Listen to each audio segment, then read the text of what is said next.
When I saw it on the television this afternoon, I listened very carefully to her statement, and I've since read a copy of it, and of course I'm very happy to meet her. We need to have a discussion with the Prime Minister. We need to ensure that Parliament has an opportunity to vote on proposals that can prevent us crashing out of the EU in the end of next week.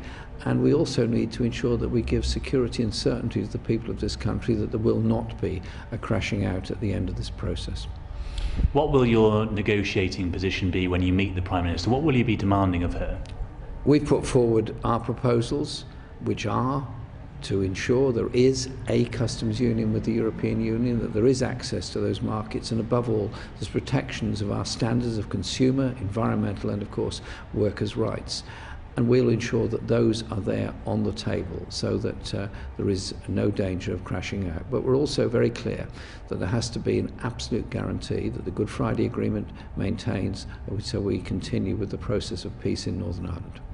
This is, or could be, a fairly major compromise from the Prime Minister. Are you willing to compromise on Labour's red lines? Well, so far she hasn't shown much signs of compromise, but I'm pleased that today she has indicated she will accept the view of Parliament and is prepared to reach out and have that discussion. Our basis is about protecting jobs, protecting living standards and ensuring that our trade continues in the future and that we don't become some kind of deregulated offshore tax haven on the shores of Europe. It is about supporting people and their jobs, but it's also about the kind of country we are in the future, one that's going to be investing in the future of our people, one that's going to be guaranteeing higher living standards and better wages.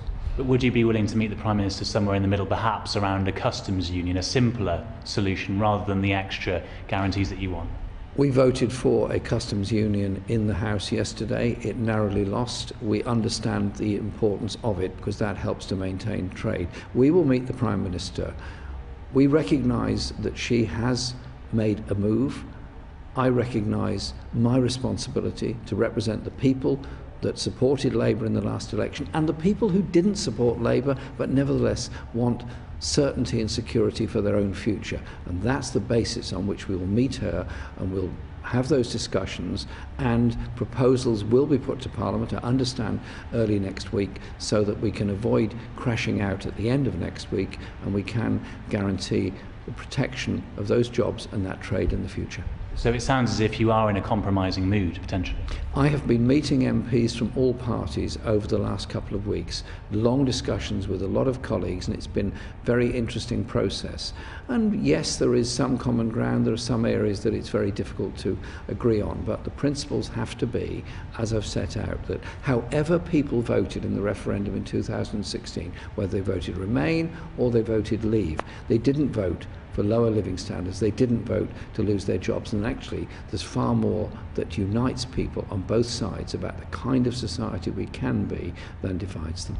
Do you agree with the Prime Minister that it's important that Britain does not take part in the European elections next month? Well, it looks as though that may not be we may not be taking part in those elections. I don't see that as the most important issue one way or the other. The most important issue is to make sure we don't crash out of the EU next week with no deal and what I believe will be a degree of chaos that will follow as a result of it. I just want to ask you one last time about compromising then in that case.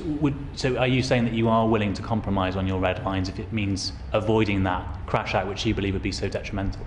We will discuss with the Prime Minister. I don't want to set any limits one way or the other ahead of those meetings. I want you to understand the principles on which I will go into those meetings, recognising the needs of the people that have elected all MPs to Parliament and the need to avoid a dangerous crashing out. Just lastly, given that you will now be in negotiations with the Prime Minister, does that mean we can expect you not to bring a vote of no confidence in the government in the next couple of weeks? We hold in reserve and our right to bring a motion of no confidence in the government if the government proves it's incapable of commanding a majority in the House of Commons. Time will tell on that. But our responsibility as the opposition is to make sure that we don't crash out, and is, I believe, to make sure that we have a government that does command a majority in the House and does indeed command support, majority support across the country. At the moment, we don't have that.